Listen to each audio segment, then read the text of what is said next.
Hey there, Hunter here from Hybrid Fitness. I'm here with Susan, the one and only Susan. And today we had a question from one of our members. Debbie asked, what is the benefits of a trap bar deadlift and how do you do it? And how is it different from a traditional barbell deadlift? Because in our workouts recently, we've been using a lot more of the trap bar versus the barbell deadlift, and there is a reason we're doing that, right, Susan? Absolutely. Always got reasons why we're doing stuff. So in a barbell deadlift, again, that is a great movement along with the trap bar deadlift and activating your glutes, your hamstrings, and really teaching your body how to hinge. Using, instead of a squat movement where we're bending our knees, we're hinging, and that's an important movement that we do the day-to-day, whether we're picking things up. It's one of what we could call a primal pattern. There's different names for it. But anyways, the difference between a barbell deadlift and a trap bar deadlift is a trap bar deadlift it's more safe to people who have less mobility. So if you can imagine someone who had a barbell deadlift, you almost have to get lower to get into the right position. And when we look at proper form in a straight bar deadlift, you really want to shoot for vertical shins. And sometimes people aren't able to do that, or if they can even get that, sometimes their back is curved. So you need mobility in your hips and your upper back and in a lot of different areas. Whereas here in the trap bar, it doesn't take nearly as much mobility. So all in all, the trap bar can be a lot safer. Also, with the trap bar, it's just a lot less technical. So there's less areas where you can get hurt. So for example, the barbell deadlift, right, you have to really focus on keeping it close while keeping your back straight, squeezing your glutes and coming up. Here at the trap bar deadlift, you pretty much step right in, okay? Again, you would get into a hinged position, keeping the back straight, and then you kind of just stand up. So there's less steps, there's a lot less to worry about in regards to where this bar is with your body.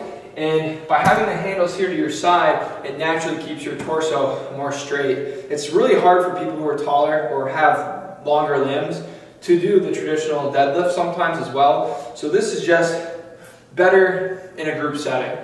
So we're going to walk you through how to do a trap bar deadlift. Susan, I'm going to have you hop in there right now.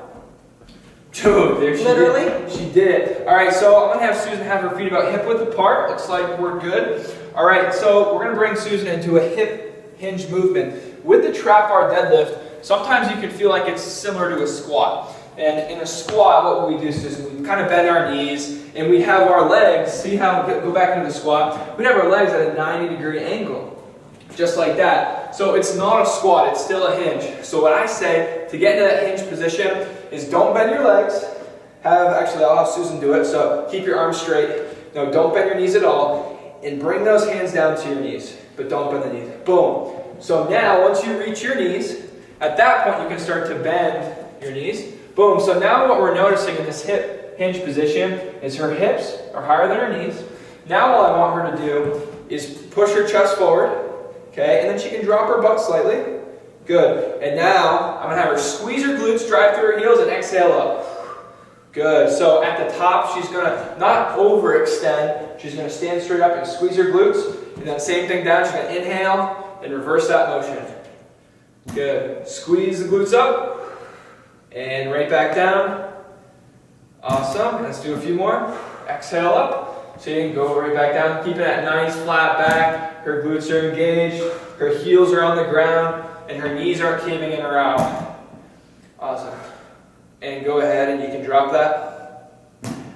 So in our workouts, the way we program them here, sometimes you'll get sets and reps, right, where you have to pick the right weight and get the right amount of repetitions, 8 to 12, whatever. Sometimes there's time sets, and especially with the time sets in the trap bar deadlifts, you don't want to rush through them. You want to make sure that your form is good, and once you get the form down, once you're really good, your trainer's like, yeah, you got it, okay, then you can try and increase the speed, or not even increase the speed, but throw a little bit of weight on there.